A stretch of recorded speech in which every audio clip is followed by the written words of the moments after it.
Talk with hot seat.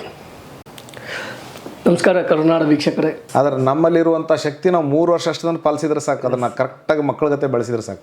ಅದಕ್ಕೆ ನಾನೊಂದು ಸಂಸ್ಥೆ ಕಟ್ಟಿದೆ ಅಲ್ಲಿಂದ.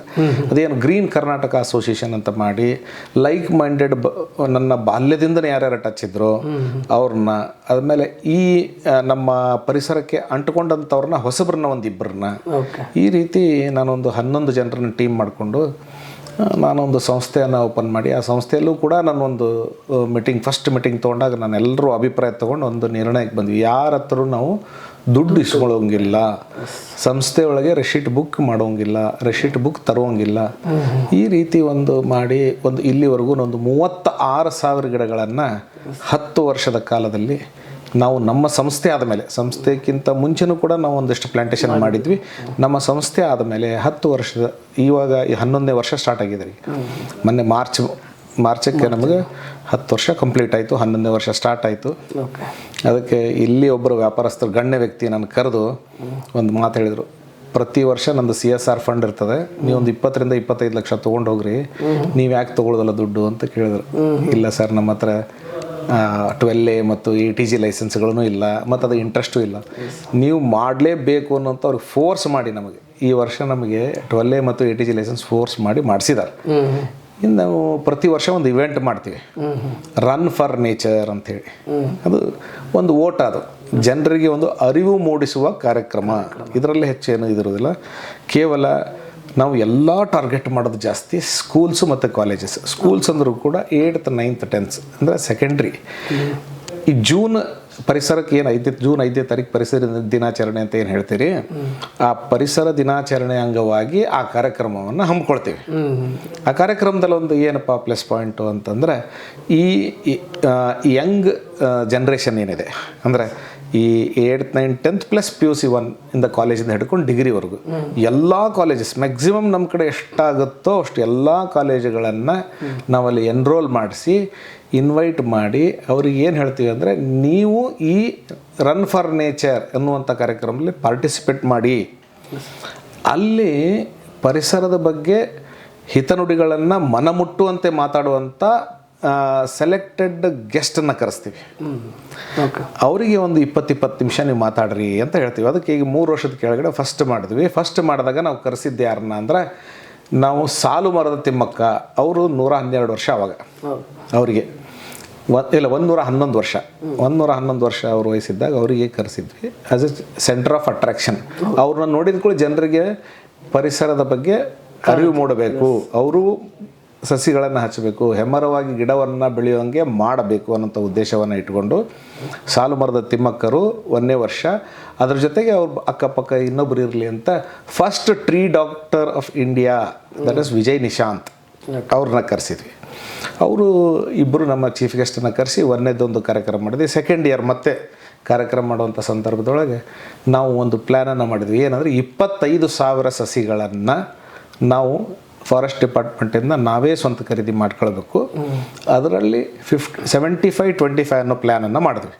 75 ಅಂದರೆ 75% ಆಫ್ ದ 25,000 ಟ್ರೀಸ್ ಅಂದರೆ ಪ್ಲ್ಯಾಂಟ್ಸ್, ಸಸಿಗಳಂತ ಹೇಳ್ತೀವಿ. ಇದನ್ನು ನಾನು ಉಚಿತವಾಗಿ 17,500 ಸಸಿಗಳನ್ನು ಎಲ್ಲ ನಮ್ಮ ಪಬ್ಲಿಕ್ಕಿಗೆ ಹಂಚಬೇಕು. ಉದಾಹರಣೆಗೆ ದಟ್ಟವಾಗಿ ಜನ ಇರುವಂಥ ಬೆಳಗ್ಗೆ ವಾಯುವಾರಿಗಳಿಗೆ, ಅಂದರೆ ಅವರು ಪರಿಸರಕ್ಕೆ ಅಂಟುಕೊಂಡಂಥವ್ರು ಜಾಸ್ತಿ ಇರ್ತಾರ ಅನ್ನುವಂಥ ಒಂದು ದೃಷ್ಟಿಕೋನ ಇಟ್ಟುಕೊಂಡು, ನೀವು ಫಾರ್ ಎಕ್ಸಾಂಪಲ್ ಸಿದ್ದಾರ್ಡ್ ಮಠ ಜನ ಬರ್ತಾರಲ್ಲ ಜಾಸ್ತಿ, ವಾಕಿಂಗಿಗೆ ಬರುವಂಥವ್ರು ನಮ್ಮ ಗ್ಲಾಸ್ ಹೌಸು, ರುಕ್ತುಂಗ್ ಬೆಟ್ಟ, ಗಲ್ಫ್ ಗ್ರೌಂಡ್, ಆಮೇಲೆ railway ground, Nehru ground, Unkal, ಇಂಥಲ್ಲೆಲ್ಲ ಯಾರ್ಯಾರು ವಾಯುವಾರಿಗಳು ಬರ್ತಾರೆ ಅವ್ರಿಗೆಲ್ಲರಿಗೂ ಉಚಿತವಾಗಿ 17,500 ಗಿಡ, ಇವನ್ ಧಾರವಾಡ ಯೂನಿವರ್ಸಿಟಿವರೆಗೂ ಹೋಗಿ ಹಂಚಿ ಬಂದ್ವಿ ನಾವು. ತದನಂತರ ಇನ್ನು ಉಳಿದಿದ್ದು 7,500 ಏನು ಮಾಡೋದು, 7,500 ಸಸಿಗಳನ್ನು ನಾವೇ ಸ್ವತಃ ಹಚ್ಚಬೇಕು ಅಂತ ಒಂದು 26 ಗಾರ್ಡನ್ಗಳನ್ನು ಗುರುತಿಸಿಕೊಂಡು, ಆ 26 ಗಾರ್ಡನ್ಗಳಲ್ಲಿ ನಾವೆಲ್ಲ ಸಸಿಗಳನ್ನು ನೆಟ್ಟು ಅದನ್ನು ಅದರ ಕೀ ಕೂಡ ನಾವೇ ಇಟ್ಕೊಂಡಿದ್ವಿ. ಒಂದು 3 ವರ್ಷ ಮೇಂಟೈನ್ ಮಾಡಿ ಆಮೇಲೆ ತಿರ್ಗಾ ಅದನ್ನು ಕೊಡೋದು ಅಂತ. ಈಗ 3ನೇ ವರ್ಷ ಇವತ್ತು ನಾವು ಈ ಮೆಗಾ ಇವೆಂಟ್ ಮಾಡ್ತಾಯಿದ್ದೀವಿ. ಇದಕ್ಕೊಂದು ಹೊಸದೇನಾದರೂ ಹೊಸತನ ಮಾಡಬೇಕಲ್ಲ, ಪ್ರತಿ ವರ್ಷ ಒಂದು ಹೊಸದು ಏನಾದರೂ ಮಾಡಬೇಕು. ಸೊ ಈ ವರ್ಷದ ಒಂದು ನಮ್ಮ ನೀವು ಏಮ್ ಅಂತಂತಿರೋ, ಗೋಲ್ ಅಂತಿರೋ, ಮನೆಗೊಂದು ಮಾವಿನ ಮರ ಅನ್ನುವಂಥ ಕಾರ್ಯಕ್ರಮ ಮಾಡಬೇಕು ಅಂತ, ಆ ಕಾನ್ಸೆಪ್ಟ್ ಮಾಡಬೇಕು ಅಂತ. ಅದರ ಟ್ರಯಲ್ ಆ್ಯಂಡ್ ಎರರ್ ನನ್ನ APMC ಯಾರ್ಡಲ್ಲಿ ಅಂಗಡಿಗೊಂದು ಮಾವಿನ ಮರ ಅಂತ ಕಾರ್ಯಕ್ರಮ ಮಾಡಿ ಎಲ್ಲರಿಗೂ ನಾನು ಮಾವಿನ ಗಿಡ ಕೊಟ್ಟುಬಿಟ್ಟಿದ್ದೀನಿ. ಅದರೊಂದು ಎಕ್ಸ್ಪೀರಿಯನ್ಸ್ ಇದೆ ಈಗ ನನಗೆ. ಸೊ ನಾನು ಈಗ ವಿಚಾರ ಮಾಡಿರೋದು ಒಂದು ಆಪೂಸ್ ಗ್ರಾಫ್ಟೆಡ್, ಅದು ಗ್ರಾಫ್ಟಿಂಗ್ ಮಾಡಿದ್ದಿರುತ್ತಲ್ಲ, ಅದು ಮನೇಲಿ ಶಾರ್ಟ್ ಆಗುತ್ತೆ, ಅದು ಭಾಳ ದೊಡ್ಡದಾಗೋದಿಲ್ಲ. ಅದನ್ನು ನಾವು ಕುಂಡ್ಲಿ ಒಳಗೆ ಹಾಕಿ ಕೊಡೋದನ್ನು, ಅಥವಾ ಒಂದು ಬ್ಯಾಗ್, ಪ್ಲಾಸ್ಟಿಕ್ ಬ್ಯಾಗ್ನಾಗ ಹಾಕಿ ದೊಡ್ಡ ಪ್ರಮಾಣದಲ್ಲಿ ಅದನ್ನು ರೆಡಿ ಮಾಡಿ ಮನೆಗೊಂದು ಮಾವಿನ ಮರ ಅನ್ನುವಂಥ ಕಾರ್ಯಕ್ರಮ ಈ ಸಲ ಬರುವಂಥ ಪರಿಸರ ದಿನಾಚರಣೆಗೆ ಜೂನ್ 8ನೇ ತಾರೀಕು ಕೂಡ ನಾವು ಡಿಸೈಡ್ ಮಾಡಿದ್ದೀವಿ. 10,000 ಅಂತ ಅಂದ್ಕೊಂಡಿದ್ದೀವಿ. 5,000 ಗ್ಯಾರಂಟಿ ಮಾಡ್ತೀವಿ, ಇನ್ನು 5,000 ಪ್ರಯತ್ನ ಮಾಡ್ತೀವಿ. ಅದನ್ನು ಇಡೀ ಹುಬ್ಬಳ್ಳಿ ಧಾರವಾಡ ಜನಕ್ಕೆ ಉಚಿತವಾಗಿ ಕೊಡಬೇಕು ಅನ್ನೋಂಥ ಒಂದು ಉದ್ದೇಶ ಇಟ್ಕೊಂಡು ತೊಗೊಂಡಿದ್ದೀವಿ. ಈ ಸಲ ನಮ್ಮದು ATG ಮತ್ತು 12A ಲೈಸೆನ್ಸ್ ಆಗಿದೆ. ಈ ಸಲ ವಾಲಂಟಿಯರಿಗೆ ಯಾರು ಕೊಡ್ತಾರೋ ಅವ್ರ ಹತ್ರ ತೊಗೊಂಡು ಅವನ್ನ ಉಚಿತವಾಗಿ ನಾವು ಹಂಚಬೇಕು ಅಂಥೇಳಿ ಡಿಸೈಡ್ ಮಾಡಿದ್ದೀವಿ. ಈ ನಿಮ್ಮ ಪರಿಸರ ಕಾಳಜಿ ಹೀಗೆ ನಡೀತಾ ಇರಲಿ, ಇದಕ್ಕೂ ಕೂಡ ನಮ್ಮ ಕಡೆಯಿಂದನೂ ಕೂಡ ಸಹಕಾರ, ಸಪೋರ್ಟ್ ಇದ್ದೇ ಇರುತ್ತೆ. ಯಾಕಂತಂದ್ರೆ ನಾವು ಆಲ್ರೆಡಿ ರುಕ್ತಂ ಬೆಟ್ಟದೊಳಗೆ ಪಕ್ಷಿಗಳಿಗೆ ನೀರು ಅಂತ ಕಾರ್ಯಕ್ರಮ ಬಂದಾಗ ನಿಮ್ಮ ಸಹಕಾರ ಜೊತೆಗೆ ನಾವು ಅದನ್ನು ಮಾಡಿದ್ವಿ. ಈ ಗಿಡಗಳಲ್ಲೂ ಕೂಡ ನಾವು ಕೂಡ ಮನೆಗೊಂದು ಮರ ಅನ್ನೋ ಒಂದು ಕಾನ್ಸೆಪ್ಟಲ್ಲಿ ಸಾವಿರಾರು ಗಿಡಗಳನ್ನು ಹಚ್ಚಿದ್ವಿ. ಅದರ ಜೊತೆಯಾಗಿ ಗೌರ್ಮೆಂಟ್ ಸ್ಕೂಲ್ಗಳಲ್ಲಿ ಸರ್, ಇವತ್ತಿನ ಏನು ಸ್ಮಾರ್ಟ್ ಕ್ಲಾಸಸ್ ಅಥವಾ ಸ್ಮಾರ್ಟ್ ಸ್ಕೂಲ್ ಅಂತ ಬಂದಾಗ 50 ವರ್ಷ 60 ವರ್ಷ ಇದ್ದಿದ್ದ ಗಿಡಗಳನ್ನು ಕಡಿದು ಹೋಗಿದ್ರು ಸರ್. ಯಾಕಂದ್ರೆ ಫೈಬರ್ಸ್ ಹಾಕೋದಕ್ಕೋಸ್ಕರ ನಾವು ಅಂತಲ್ಲಿ ಫೈಟ್ ಮಾಡಿ ನಾವು ಗಿಡಗಳನ್ನು ಹಚ್ಚಿವಿ. ಇದು ನಮ್ಮ ಸ್ಮಾಲ್ ಅಳಿಲ ಸೇವೆ ಪರಿಸರಕ್ಕೆ. ಇದರ ಜೊತೆಯಾಗಿ ನಾನು ನೋಡಿದ್ದು ಈಗಿನ ಆಧುನೀಕರಣಕ್ಕೆ ನೋಡಿಕೊಂಡಾಗ ಅಥವಾ ನಗರೀಕರಣಕ್ಕೆ ನೋಡಿಕೊಂಡಾಗ 100 ಫೀಟ್ 200 ಫೀಟ್ ಮಧ್ಯೆ ಗಿಡಗಳು ಬೆಳೆದಿದ್ದು ಸರ್. ಆ ಗಿಡಗಳ ಬೆಳೆದಾಗ ಅವನ್ನ ಶಿಫ್ಟಿಂಗ್ ಮಾಡಿದ್ರು. ಅದರಲ್ಲಿ ನಿಮ್ಮ ಪ್ರಮುಖ ಪಾತ್ರ ಸರ್. ಅದ್ರ ಬಗ್ಗೆ ಒಂದೆರಡು ಮಾತುಗಳನ್ನು ಹೇಳೋದಾದ್ರೆ, ಈಗ ಇವತ್ತಿನ ಸರ್ಕಾರದ ಸಾಕಷ್ಟು ಆದೇಶಗಳನ್ನು ತಾವು ನೋಡಿದ್ರಿ, ಡೆವಲಪ್ಮೆಂಟ್ ಅಂತೇಳಿ. ಆ ಡೆವಲಪ್ಮೆಂಟ್ ಅನ್ನೋ ಅಕ್ಷರ ಬಂದಾಗ ಸೀದಾ ಬರ್ತಾರೆ, ಬಂದು ಕೂಡ ತೆಗಿತಾರೆ, ಬಡ ಎಲ್ಲ ಗಿಡಗಳನ್ನು ತೆಗೆದು ಅಲ್ಲಿಗೆ ನೀವು road cement CC road worst to worst. ಇವತ್ತಿನ ನಿಮ್ಮ ಮಾಧ್ಯಮದ ಮುಖಾಂತರ ನಾನು ಹೇಳಬೇಕಂತೀನಿ, CC ರೋಡನ್ನು ಎಲ್ಲರೂ ಕೂಡಿ ಅಬ್ಜೆಕ್ಷನ್ ಮಾಡೋಣ. ನಮಗೆ ಆಸ್ಪಾಲ್ಟಿಂಗ್ ನಡೀತದೆ, ಡಾಂಬರೀಕರಣ ನಡೀತದೆ. ಯಾಕೆ ನಾವು ಅದನ್ನು CC ರೋಡ್ ಅವಶ್ಯಕತೆ ಇದ್ದಲ್ಲಿ ಇರಲಿ, ಆದರೆ ಎಲ್ಲಿ CC ರೋಡ್ ಅವಶ್ಯಕತೆ ಇಲ್ಲ ಅಲ್ಲಿ ಡಾಂಬರೀಕರಣ ಮಾಡಲಿ. ಮತ್ತು ಅಕ್ಕಪಕ್ಕ ಇರುವಂಥದ್ದು ಗಿಡಗಳನ್ನು ತೆಗೆಯುವಂಥ ಅವಶ್ಯಕತೆ ಇಲ್ಲ ಅಲ್ಲಿ ಬಿಡಲಿ. ಮತ್ತು ಅವಶ್ಯಕತೆ ಗಿಡ ತೆಗೆಯಲಿ ಎಲ್ಲಿ ಇದೆಯೋ ಅಲ್ಲಿ ಏನು ಮಾಡಬೇಕು ಅಂತಂದರೆ ನೀವು ಟ್ರೀ ಆ್ಯಂಡ್ ಶಿಫ್ಟಿಂಗನ್ನು ಮಾಡ್ಬೋದು. ಅದನ್ನು ಈಗ ಉದಾಹರಣೆಗೆ ನಮ್ಮ APMCಯಲ್ಲಿ ಒಂದು ರೋಡನ್ನು ತೊಗೊಂಡ್ರು ನಮ್ಮ APMC ಆಡಳಿತ ಮಂಡಳಿ. ಆವಾಗ ಇದನ್ನು 3 ಗಿಡ ಬಂದು 3 ಗಿಡ ತೆಗೀರಿ ಅಂತ ಆದೇಶ ಮಾಡಿದರು. ನಾನು ಆ ಆದೇಶಕ್ಕೆ ನನ್ನ ವಿರೋಧ ಇತ್ತು. ನಾನಂದ್ರೆ ಮತ್ತೆ ನೀವು ಸರಿ ಮಾಡಿಕೊಡ್ರಿ ಅನ್ನೋಂಥ ಪ್ರಶ್ನೆ ಅವರಲ್ಲಿ ಬಂತು. ಅದನ್ನು ಜವಾಬ್ದಾರಿ ನನಗೆ ಬಿಡ್ರಿ ಅಂತೇಳಿ ಅದರಲ್ಲಿ 2 ಗಿಡ ಸೈಡ್ ಇದ್ದದ್ದನ್ನು ಸೈಡ್ ಬಿಡಬಹುದು, ಅಲ್ಲಿ ವೆಹಿಕಲ್ಸ್ ಎಷ್ಟು ಓಡಾಡ್ತಾವೋ ಅನ್ನುವಂಥದ್ದು ಪರಿಶೀಲನೆ ಮಾಡಿ ಅದನ್ನು ಅಲ್ಲೇ ಬಿಡುವಂಗೆ ಮಾಡಿದೆ. ಇನ್ನೊಂದು 30 ವರ್ಷದ ಗಿಡ ಇತ್ತು, ಅದು ಸೆಂಟರ್ ಆಫ್ ದ ರೋಡ್. ಅದನ್ನು ನಾವು ಪೂರ ತೆಗೆದು ಅಲ್ಲಿಂದ ಅಲ್ಲೇ APMC ಒಳಗಡೆ ಒಂದು 1/2 ಕಿಲೋಮೀಟರ್ ಅಂತ ಹೇಳ್ರಿ, ಅಥವಾ ಲೆಸ್ ದೆನ್ 1/2 ಕಿಲೋಮೀಟರ್, 400 ಮೀಟರ್ಸ್ ಒಂದು ಕ್ಯಾಟಲ್ ಮಾರ್ಕೆಟಲ್ಲಿ ಶಿಫ್ಟ್ ಮಾಡಿದ್ವಿ. ಅದನ್ನು ಸಕ್ಸಸ್ಫುಲ್ ಮಾಡಿದ್ವಿ ನಾವು. ಸ್ವಲ್ಪ ಖರ್ಚು ಜಾಸ್ತಿ ಬರ್ತದೆ ರೀ ಅದಕ್ಕೆ. ಆದರೆ ಅವತ್ತಿನ ಸಂದರ್ಭಕ್ಕೆ ನಾವು ಕಾಂಟ್ರಾಕ್ಟರ್ ಹತ್ರ ಮಾತಾಡ್ಕೊಂಡ್ರಿ, ನೀವು ಒಂದು 50,000 ಕೊಡಪ್ಪ, ಆಡಳಿತ ಮಂಡಳಿ ಒಂದು 50,000 ಕೊಡಲಿ, ಮಿಕ್ಕಿದ ಮೇಲಿಂದ 10-20,000, 1,20,000 25,000 ಏನೋ ಖರ್ಚು ಬಂತು. 25,000 ನಾವು ಹಾಕಿದ್ವಿ. ಆಮೇಲೆ 50,000 ಇಬ್ಬರು ಕಡೆ ಇಸ್ಕೊಂಡು ಅಂದರೆ ಅವ್ರಿಗೆ ಕೊಡಿಸಿ, ಕಾಂಟ್ರಾಕ್ಟರ್ಗಳನ್ನೇ ದುಡ್ಡು ಕೊಡಿಸಿ, ನಾವೊಂದು 25 ಕೊಟ್ಟು ಅದನ್ನು ಅಲ್ಲಿಂದ ಶಿಫ್ಟ್ ಮಾಡಿಸಿ. ಈ ಥರ ಮಾಡೋದ್ರಿಂದ ನಾವು ಎಲ್ಲ ಕಡೆ ಇದನ್ನೇ ಮಾಡಿರಿ ಅಂತ ಹೇಳೋದಿಲ್ಲ, ಅವಶ್ಯಕತೆ ಇದ್ದಲ್ಲಿ ಮಾತ್ರ ನೀವು ಇದನ್ನು ಮಾಡಿ ಅಂತ ಹೇಳೋದು. ಅದಕ್ಕೆ ದಯವಿಟ್ಟು ಇದನ್ನು ನಿಮ್ಮ ಮಾಧ್ಯಮ ಮುಖಾಂತರ ಹೈಲೈಟ್ ಮಾಡೋದು ಒಳ್ಳೆಯದು ಅಂತ ನಾನು ಅನಿಸಿಕೆ. ಇಲ್ಲ, ಅದೇ ಕಾರಣಕ್ಕೆ ನಾನು ಕೇಳಿದೆ ಸರ್. ಇದೆಲ್ಲ ಆದಮೇಲೆ ಕೂಡ ಗಿಡಗಳು 30 ವರ್ಷ 40 ವರ್ಷ ಬದುಕಿರ್ತಾವಂತಂದ್ರೆ ಅವನು ಕೂಡ ಇನ್ನೂ 100-200 ವರ್ಷಗಳು ಬದುಕ್ತಾವೆ. ಅವನ್ನ ಈ ಥರ ಶಿಫ್ಟಿಂಗ್ ಮಾಡೋದ್ರಿಂದ ತುಂಬ ಒಳ್ಳೆಯದಾಗುತ್ತಂತ ನಿಮ್ಮ ಭಾವನೆ. ಇದರ ಜೊತೆಯಾಗಿ ನಾವು ನೀರಂತ ಬರ್ತೀವಿ, ಈಗ ಕೆರೆಗಳು ಮತ್ತು ನದಿಗಳು ಅಂತ ಬರ್ತೀವಿ. ಅದರ ಬಗ್ಗೆ ನೀವು ಹೇಳುವುದಾದ್ರೆ ಸರ್ ಒಂದೆರಡು ಮಾತುಗಳಲ್ಲಿ. ಸರಿ, ಯಾವತ್ತೂ ನಾವು ಈ ನೋಡ್ರಿ, ಹಳೆಯ ಸಂಪ್ರದಾಯದ ಬಿಡುವಂತ ನಾನು ಯಾವತ್ತೂ ಹೇಳಿಲ್ಲ. ನೀವು ಹಳೆಯ ಸಂಪ್ರದಾಯನ ಕೆರೆ ಒಳಗೆ ಹರಿಯೋ ನೀರೊಳಗೆ ಹಿಂದೆ ಜನ ಏನು ಹೇಳ್ತಿದ್ರು ಅಂದರೆ, ಏನು ಪೂಜಾ ವಸ್ತುಗಳನ್ನು ಹೋಗಿ ನೀವು ನದಿಗೆ ಬಿಡ್ರಿ ಅಂತ ಹೇಳ್ತಿದ್ರು. ಅವತ್ತು ಅಲ್ಲಿ ಹರಿಯುವಂಥ ನದಿ, ಅವತ್ತು ಹರಿಯುವಂಥ ಫೋರ್ಸು, ಅವತ್ತಿನ ಇರುವಂಥ ಜನಸಂಖ್ಯೆಗೆ ಅದು ಸರಿ ಇತ್ತು. ಆದರೆ ಇವತ್ತಿನ ಜನಸಂಖ್ಯೆಗಿರುವಂಥ ನೀರು ಹರಿವು ಮತ್ತು ಅದನ್ನು ನಮಗೆ ಸಿಗುವಂಥ ನೀರಿನ ಅಂಶ ಪ್ರಮಾಣ ಅದು ಮ್ಯಾಚ್ ಆಗ್ತಾ ಇಲ್ಲ. ದಯವಿಟ್ಟು ಇವತ್ತಿನ ಪೀಳಿಗೆಗಾಗಲಿ, ಇವತ್ತಿನ ಜನ್ರೇಷನಿಗೆ ನಾನು ಹೇಳೋದು ಏನಪ್ಪ ಅಂತಂದರೆ, ನೀವು ದಯವಿಟ್ಟು ಯಾವುದೇ ಒಂದು ವಸ್ತು, ಪೂಜೆದ ವಸ್ತು ಕೊಟ್ಟಾಗ ನೀವು ಹೋದಂದು ನದಿಗೆ ಹಾಕಬೇಡ್ರಿ. ಅದರ ಅರ್ಥ ಏನು ಸ್ವಾಮೀಜಿ ಹೇಳೋದು ಅಥವಾ ಭಟ್ರು ಹೇಳೋದು ಏನಪ್ಪ ಅಂದ್ರೆ, ಕಾಲಾಗಿ ಚೆಲ್ಲಬಾರ್ದು ಅನ್ನೋ ಉದ್ದೇಶಕ್ಕೆ ನೀರು ಹರಿಯೋ ನದಿಗೆ ಬಿಡ್ರಿ ಅಂತ ಹೇಳ್ತಿದ್ರು. ಈಗ ಹರಿಯೋ ನದಿಗೆ ಬಿಡೋದಕ್ಕಿಂತ ನಿಮ್ಮ ಮನೆಯೊಳಗನ ನೀವು ಒಂದು ಕಡೆ ಒಂದು 5 ಫೀಟು 6 ಫೀಟು ತೆಗೀರಿ. ಈಗ ಪ್ರತಿ ವರ್ಷ ಗಣಪತಿ ಕಳಿಸ್ತೀವಿ ನಾವು, ನಮ್ಮ ಮನೆಯೊಳಗೆ ಬಕೆಟ್ ಒಳಗೆ ಕಳಿಸ್ತೀವಿ. ಸ್ವಚ್ಛವಾದ ಬಕೆಟನ್ನು ಅಗದಿ ಕ್ಲೀನ್ ಮಡಿಯಿಂದ ತೊಳೆದು ನಾವು ಅಲ್ಲಿ ಗಣಪತಿ ಬಿಟ್ಟು 2 ದಿವಸ ಬಿಟ್ಟು ಅದ್ರಾಗ ಮಾಲಿ ಹಾಕೋದಿಲ್ಲ ನಾವು. ಆ ಮಾಲಿಯನ್ನು ಸಪ್ರೇಟ್ ಇಟ್ಟಿರ್ತೀವಿ. ಅದೆಲ್ಲ ಒಣಗ್ತದೆ, ಲೈಟ್ ಆಗ್ತದೆ. ಅದು ಎಲ್ಲ ಒಣಗಿದ್ಮೇಲೆ ಅದು ಇದು ನಮ್ಮ ಇದು ಹೂವಿನ ಇದೇನಿರ್ತದೆ ಅದ್ರ ವಜನ ಕಮ್ಮಿ ಆಗ್ತದೆ, ನೀರಿನ ಅಂಶ ಹೋಗಿ ಲೈಟ್ ಆಗ್ತದೆ. ಇದು ಮಣ್ಣು ಇದ್ರಾಗಿನ ತೆಗೆದು ಒಂದು ತೆಗೆದು ಅದರಲ್ಲಿ ನಾವು ಅದನ್ನು ಮಣ್ಣು ಹಾಕ್ತೀವಿ. ಕಾಲಕ್ಕೆ ಹಾಕಬಾರ್ದು ಅನ್ನೋ ಉದ್ದೇಶ ಇಟ್ಕೊಂಡು ಅದು ಸ್ವಲ್ಪ ಡೀಪ್ ಮಾಡ್ತೀವಿ. ಒಂದು 2-4 ಫೋಟೋ ಮಾಡಿ ಅದನ್ನು ಹಾಕಿ ಅದ್ರ ಮೇಲೆಲ್ಲ ಹೂ ಹಾಕಿ ನಾವು ಮುಚ್ತೀವಿ. ಎಲ್ಲ ಗೊಬ್ಬರ ಆಗ್ತದೆ ರೀ. ಅದನ್ನು ನೀವು ಬಿಟ್ಟು ಇವತ್ತಿನ ಪರಿಸ್ಥಿತಿಗೆ ಮೊನ್ನೆ ಒಂದು ಸಂದರ್ಭದೊಳಗೆ ತಾವು ಕೂಡ ಆ ಕಾರ್ಯಕ್ರಮದಲ್ಲಿ ಭಾಗಿಯಾಗಿದ್ರಿ. ನಮ್ಮ ಗೋಪನಕೊಪ್ಪದ ಕೆರೆ ಅಂತ ಏನು ಹೇಳ್ತೀವಿ, ಆ ಕೆರೆಯಲ್ಲಿ ನೋಡಿದರೆ ಯಾವ ಪರಿಸ್ಥಿತಿ ಇತ್ತು ಅಲ್ಲಿ, ಜನ ಅದ್ರದ್ದು ಅಕ್ಕಪಕ್ಕ ಮನೆಯವ್ರು ಹೆಂಗೆ ಇರ್ತಾರ ಅನ್ನೋದಂಥ ಪ್ರಶ್ನೆ ನಮಗೆ. ನಾವು ಕೆರೆ ಒಳಗೆ ಹೋಗಿ ಕಾಲು ತೊಳ್ಕೊಂಡು ಬರೋದಾಗಲಿ ಅಥವಾ ಗಣಪತಿ ಬಿಡೋದಾಗಲಿ ಅಸಾಧ್ಯದ ಮಾತದ. ಯಾಕಂದ್ರೆ ಅಕ್ಕಪಕ್ಕ ಇರೋದೇ ಸಾಧ್ಯ ಇಲ್ಲ, ಅಷ್ಟು ವಾಸನೆ. ಅದಕ್ಕೆ ನಾನು ಎಷ್ಟು ವಾತಾವರಣ ಕೆಡಿಸಿದ್ರು ಆ ಜನರಿಗೆ. ನಾನು ಅದೇ ಯಾರು ಅಕಸ್ಮಾತ್ ನೀವು ಈ ಪ್ರೋಗ್ರಾಮನ್ನು ರಿಲೀಸ್ ಮಾಡಿದಾಗ ನೋಡ್ತಾರ, ಅವ್ರಿಗೆ ನಾನು ವಿನಂತಿ ಮಾಡ್ಕೋತೀನಿ. ಗೋಪನಕೊಪ್ಪದ ಕೆರೆ ಅಂದರೆ ಸಂತೋಷ್ ನಗರದಲ್ಲಿರುವಂಥ ಒಂದು ಗೋಪುರದ ಕೆರೆ. ಆ ಕೆರೆ ಬಡಾವಣೆಯ ಸುತ್ತಮುತ್ತ ಜನರೆಲ್ಲ ನಾನು ವಿನಂತಿ ಮಾಡ್ಕೊಳ್ಳೋದಷ್ಟೇ, ನೀರಿಲ್ಲದೆ ನಿಮ್ಗೆ ಬದುಕಿಲ್ಲ, ಒಳ್ಳೆಯ ವಾತಾವರಣದ ಇಲ್ಲದೆ ನಿಮ್ಗೆ ಬದುಕಿಲ್ಲ. ನಿಮ್ಮ ಮುಂದಿನ ಪೀಳಿಗೆಗೆ ನೀವು ಕೊಡಬೇಕಾಗಿದ್ದು ಸ್ವಚ್ಛವಾದ ಗಾಳಿ, ಸ್ವಚ್ಛವಾದ ವಾತಾವರಣ ಮತ್ತು ಪರಿಸರ, ಇವನ್ನೆಲ್ಲ ಕೊಡಬೇಕಾದಾಗ ಈ ಕೆರೆಗಳನ್ನು ಕೂಡ ನಾವು ರಕ್ಷಣೆ ಮಾಡಬೇಕಾಗೋದು. ಅದು ನಮ್ಮದೇ ಧರ್ಮ, ಎಲ್ಲ ಸರ್ಕಾರ ಮಾಡೋದಿಲ್ಲ. ಹೀಗಾಗಿ ನಾನು ವಿನಂತಿ ಮಾಡ್ಕೊಳ್ಳೋದು ಏನಪ್ಪ ಅಂದರೆ, ಎಲ್ಲ ಕೆರೆಗಳನ್ನು ನೀವು ಸ್ವಚ್ಛವಾಗಿ ಇಟ್ಟುಕೊಳ್ರಿ.